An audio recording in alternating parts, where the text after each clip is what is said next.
Hello, welcome to Slow Night Ancient Tales. You've had a long day today. You've done so well. Now lie down in your most comfortable position. Slowly close your eyes and just listen to my voice. The story I will share with you tonight is Where the Small Boat Goes by Kim Dong-in. It is a story of a woman's unwavering love, a love that never faltered, even in the face of sweet temptations and terrifying threats from a king, into this sorrowful yet beautiful old tale that bloomed hundreds of years ago in the land of Baekje. Let us now slowly step inside. Dong-in's Collection of Historical Tales, Volume 2, Where the Small Boat Goes. Author, Kim Dong-in. Source, Monthly Yadam, September 1935. Where the mountain range, carrying the spirit of the East, stretched down and gathered in one place, there lies Mount Taebaek, its peaks rising above the clouds, spreading out widely. During the time of King Gumwa, who established a kingdom below this Mount Taebaek and named it Dongbuyeo, there was a young boy favored by the king. His name was Go Jumong. From the age of 7, he was a remarkable boy who astonished people, showing skills in archery and horseback riding that even adults could not match. For over a decade, this boy galloped across the plains, raising his eyes to gaze at the mountains and fields reaching the western horizon, nurturing his ambitions. Finally, seizing an opportunity, he turned his back on Dongbuyeo, where he had been staying, and fled west. There, he established a new nation and named it Goguryeo, while Goguryeo, founded by Go Jumong, gradually solidified its foundation. Jumong's younger son Onjo, reluctant to remain in his father's kingdom, led a few trusted subjects and journeyed south, further south, to choose an unclaimed land and build another kingdom of his own. Thus, he came down to Hanam Wiriasong, acquired fertile land there, established a nation, set the capital, and named the country Baekje. And so, starting from the founder, King Onjo, through the second King Daru, past the third King Giru, came the era of the fourth King Geru. In other words, it was about 150 years after King Onjo founded Baekje. When a nation stands for 150 years, everything tends to stagnate.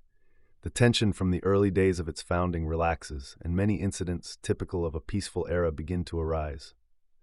A tragedy born from King Geru's reckless delusion was also a result of this relaxed tension of the founding era. It was the autumn of a certain year, not long after King Geru ascended the throne. On a pleasant autumn day, when the fields were ripe with the 5 grains and the people patted their full bellies, celebrating this prosperous era, 3 or 4 old women sat in a quiet corner of Baekje's capital, exchanging idle chatter. Truthfully, they were useless conversations. Who had their 5th daughter, who got married, how someone's daughter-in-law was doing, how a certain widow was. These were the trivial stories that naturally flowed from the mouths of such old women when they gathered. After exchanging these trivialities for a while, one old woman looked across the way, blinked her eyes tightly, and gave a meaningful glance to the others. The other old women simultaneously turned to look where she had pointed. A young woman was passing by. The young woman seemed to know the old women as she smiled and greeted them. "Hello, ladies. How are you? Oh, where are you headed? I just went for a short visit and am on my way back home. That makes sense. Seeing how your feet barely touch the ground as you walk, it's clear you're hurrying back to be embraced by your husband. Oh my, well then, please sit and enjoy your talk. Go on now, don't trip over a stone." She was a woman with a surprisingly beautiful face. After casting a glance at the old women with her remarkably beautiful eyes, set in that remarkably beautiful face, she went on her way. The old women all gathered their eyes and watched the woman's back. Only after she disappeared around the corner of the street did they straighten their faces. She is pretty, no matter when you see her. She is the greatest beauty in the capital. Their idle chatter now turned to that young woman. She got even prettier after getting married compared to her maiden days. It's already been about 5 years since she got married, hasn't it? Truly, even though the capital is vast, there is no other young woman like her. She is flawless. Not only is her face pretty, but her heart is even more beautiful. In the 5 years since she married, there hasn't been a single bad word spoken about her. It was nothing but praise. In other words, she had a beautiful face, a beautiful heart, and no flaws. For these kinds of old women, it is not easy to find someone they cannot criticize. She is too good for Domi. What a waste. Their family isn't well off. Moreover, his family background is humble. It's like a crane marrying a chicken. Yes, you are right. Domi's wife. This existence was a great topic of conversation in the capital of Baekje at the time. The unparalleled beauty, Domi's wife, had been the talk of the town since her early maiden days. Whose wife will she become in the future? From royalty above to commoners below, countless men competed to win this maiden, delaying their marriages, breaking off engagements, or even leaving their existing wives. Though she was the daughter of a humble family, her extraordinary beauty made her name cover the capital, and outside the gate of her house, it was always swarming with young men, just like a marketplace. Because her popularity was so immense, all the people of the capital watched with curious eyes to see where this maiden would eventually marry. However, the husband the maiden chose was an unexpected person. If she had set her mind to it, she could have easily married into royalty or nobility or any wealthy family. But the one she picked was a humble man named Domi. His family background was insignificant. His family's wealth was also insignificant. Was it because the person named Domi was extraordinarily attractive? No, that wasn't it either.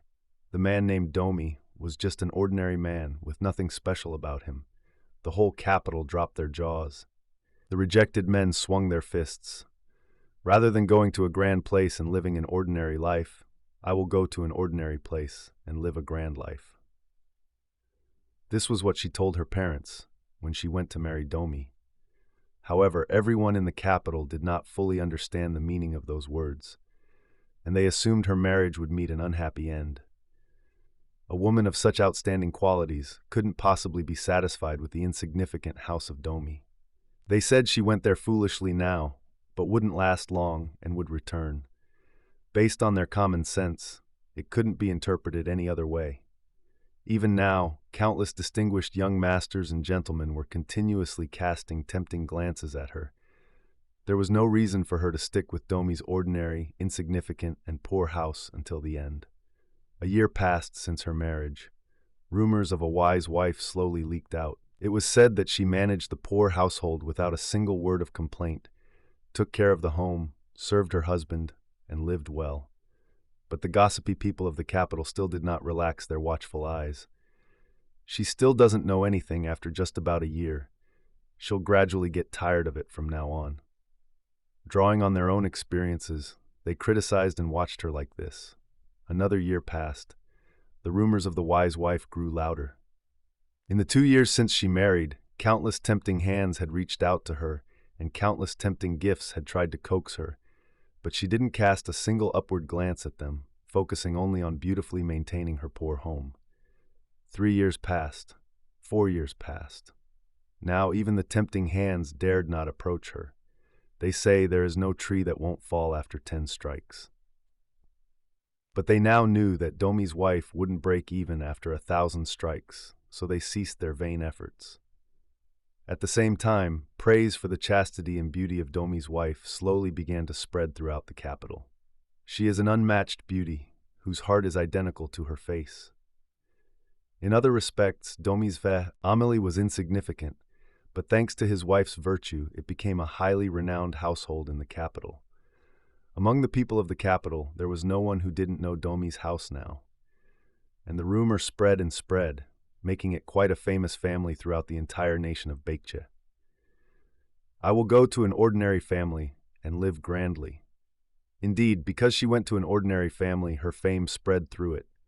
Had she gone to a somewhat decent family, she would have long been forgotten in the capital as just one of their daughters-in-law. Thus, Domi's family became more famous day by day. Though their wealth and lineage were nothing to speak of, in terms of high reputation, they were better than any prime minister's family. The rumors about Domi's wife eventually reached inside the palace walls. By the time a nation reaches its 4th generation after its founding, it slightly loses its sense of tension and gradually comes to enjoy comfort. King Geru was not a foolish or tyrannical king, but as a monarch of a peaceful era, he kept many court ladies and spent his leisurely days with wine and amusement. and having experienced many court ladies, he was a king who held his own unique views regarding women. One day, while he was holding a banquet with his ministers and playing with women lined up before him, the king heard the reputation of Domi's wife from his ministers in passing, and at first he just laughed it off. Ha ha ha ha. What is chastity when it comes to women? Expressing slight opposition to this was an old minister who had long viewed the chastity of Domi's wife very beautifully. I humbly speak, but it seems Domi's wife alone has something different from ordinary women of the world. That's because she hasn't experienced a proper temptation yet. Or perhaps she has never been secretly tempted in a quiet place, or tempted with treasures that dazzle the eyes. I do not know for certain, but it seems she has received quite a few temptations in quiet places as well. While these words were going back and forth, the king felt a desire to test just how strong the so-called chastity of Domi's wife, whose reputation was far too high in the world, really was. What exactly is chastity to a woman? They only have what is called chastity because they haven't faced a serious temptation. Is there any woman who wouldn't yield if tempted by the glory of a king and the honor of becoming a royal concubine? This typical monarch of a peaceful era firmly believed that if he tested Domi's wife, no matter how famous she was for her chastity, he could easily break her. And so he made a bet with his ministers on whether he would succeed or not. A few days later, her husband Domi was suddenly summoned to the royal presence. Born and raised in a humble family, Domi had not a single reason to be called before the king. So not knowing what was going on, he hurriedly followed the royal messenger into the palace. To Domi, who couldn't even dare to open his eyes, kneeling and trembling before the throne, the king directly spoke his first words. "Are you the citizen named Domi? I am profoundly honored and fearful, your majesty. The rumor that your wife's chastity is high has reached my ears. Is she truly that chaste? I am deeply terrified, your majesty. I have no words to express my crime of letting the rumors of my insignificant wife cross into the palace and soil your majesty's ears. Then, is it true that she is so chaste? That is what the whole world says, your majesty. Do you believe it too? Your humble servant believes so as well." "You believe it?" The king smiled. "Does your belief mean that you think chastity exists in women in general, or does it mean you believe chastity exists only as far as your wife is concerned?" I dare to say, even if all the women in the world were unfaithful, I firmly believe that my wife alone will remain chaste. It was a confident answer based on the experience of the past 5 years. At this overly confident answer, the king simply looked down at Domi in silence for a moment before opening his mouth. "Do you think she wouldn't fall if secretly coaxed in a quiet place?" "Yes, your majesty."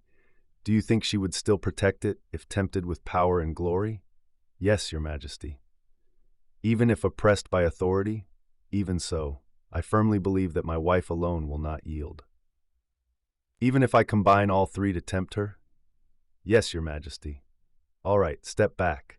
You must be pleased to have such a good wife." And that day, by royal command, Domi was kept in the palace and assigned to do menial chores. After sending Domi away, the king called a minister who looked similar to him. He then gave the minister a set of his own royal garments and even lent him the royal entourage, ordering the minister to disguise himself as the king, act as the king, and try to tempt Domi's wife. The minister felt as if he had caught 2 birds with 1 stone. Not only did he get the privilege of acting as the king for a night, but he was also given the authority to use all his skills to coax Domi's wife, known as the greatest beauty of the era. That night, this false king's entourage left the palace and headed toward Domi's masterless house. After her husband was called to the palace, not knowing the reason, the wife was very worried. She waited anxiously, thinking he would return at any moment, watching the door until her eyes were sore. At the slightest rustle, she looked out, wondering if it was her husband. Whenever she heard a sound, she ran out in her bare-stockinged feet. However, the husband who had gone in during the day did not return even when evening came and it grew dark. While she lit a lantern at the gate and waited for her husband with a servant girl. Unexpectedly, there was a royal procession. Domi's wife was utterly bewildered. Not knowing what to do, she hid in a corner of the courtyard, trembling in fear. After the palace attendants arrived first and roughly arranged the room, the false king took his seat inside. Then he called for Domi's wife. Domi's wife was summoned to the courtyard. Bowing deeply below the porch, she dared not raise her head. "Are you Domi's wife?" This was the king's inquiry. "Yes, your majesty." "Come, raise your head." But how could she raise her head before the king? Her head only bowed lower. "My visit to your house is to see you." "To see me? Have the rumors reached the palace, bringing about this gracious royal visit? Does his saying to see me hold some other meaning? Moreover, it is night now. If it were just to see me, summoning me to the palace would be enough. And even if it weren't night, it would have been fine." Thousands of thoughts crossed the mind of Domi's wife as she kept her head deeply bowed. The false king spoke again. "Listen here. You know that I summoned your husband to the palace today, do you not?" "Yes, I do, your majesty." "What do you consider your husband to be?" "I consider him to be my heaven, your majesty." "Do you understand that whatever your husband's will may be, you must follow it?" "I understand, your majesty." "Even if it goes against your own will?" "Yes, your majesty." The false king smiled. "Then prepare yourself again and enter this room. Today, I played a game of chess with your husband in the palace. We agreed that if I lost, I would give your husband a high government post, and if I won, I would act as your husband for one night. Since I have won, this is your husband's will. It cannot be helped." It was a bolt from the blue. If the royal intent is such, how can I avoid it? Furthermore, since he forces it, saying it is my husband's will, and suppresses me with the authority of the king, how can I escape this? Though she was a wise wife, no good solution came to mind in this sudden crisis. Standing deeply bowed before the king, she sweated profusely. "Though it may not suit your will, you yourself said you would carry it out if it were your husband's will. Now hurry and get ready." The false king, eager to catch two birds with one stone, urged her like fire, wishing to quickly embrace this beauty. Facing this urgent situation, Domi's wife finally found a way out. "Since the royal intent is such, and my husband's will is also such, how could your humble servant dare to disobey? I will briefly comb my hair, and then present myself before your majesty." With this, she withdrew from his presence. After stepping back, she called the servant girl and went into the opposite room. "You must serve his majesty tonight. No matter if it's a royal command or my husband's will, how could I serve two husbands?" When she explained the situation and pleaded with the servant, the girl gladly agreed. Using all her effort and skill, Domi's wife dressed up the servant girl. She made her hair voluminous, covered half her face, powdered her skin white, and put a large mark of rouge on her, making her look as similar to herself as possible, before sending her into the room where the false king sat. "Never raise your head. Do not open your eyes. Speak only in a small voice," she repeatedly instructed her. Having never seen Domi's wife before, and having only seen her standing deeply bowed in the dark courtyard earlier, the false king naturally assumed this adorned beauty entering the room was Domi's wife. Thus, while the false king and the false Domi's wife spent a night together in one room, in another room, the real Domi's wife couldn't sleep a wink, trembling in fear that this charade might be discovered. While these events were taking place at Domi's house, Domi, who was held in the palace, heard shocking news from a palace attendant. "Tonight the king visited your house to see your wife." Hearing this news, Domi's heart sank. No matter what glory was used to tempt her, or what power was used to threaten her, Domi knew very well that his wife would never yield. He was not alarmed by the thought that his wife's chastity would be defiled. What alarmed him was his wife's life. If she could not escape when threatened by a royal command, his wife would surely take her own life. She would keep her chastity even if it meant ending her life. And considering the king's attitude he had seen earlier, he would try to break her by any means. Then his wife would surely die. Bound to the palace, unable to escape, Domi spent the whole night weeping alone in frustration and agony. The night of this heavily farcical tragedy eventually gave way to dawn. Believing he had not only played the king for a night, but also slept, embracing an unparalleled beauty, the false king, triumphant, entered the palace the next morning and reported the events of the previous night to the king. Although the king was somewhat regretful that he hadn't embraced the unparalleled beauty himself, he was still very satisfied because his opinion had been proven right. The king summoned Domi. Domi, whose eyes were swollen from crying all night, bowed before the throne. "What did you say yesterday? It seems you have been crying. Why did you cry?" "I am deeply terrified, but I wept because I have lost my wife." "Lost your wife? You are right. You have lost your wife, so it is a loss indeed. From last night, your wife is now my concubine." "Excuse me?" Domi was shocked. "Are you surprised? You must be. Foolish man, how could you trust a woman's heart so much? Last night, your wife dressed up beautifully and entered my bed. It was unbelievable. But how could he view this as a joke? With his teeth clenched and his head bowed, Domi's limbs trembled like an aspen tree. It was a trembling of fury and sorrow. "You foolish man, now retreat to your home, but know that the person who was your wife until yesterday is now my concubine. So you must not be negligent in your manners and etiquette." Thus, Domi withdrew from the palace. Should he believe the king's words? Should he consider it a joke?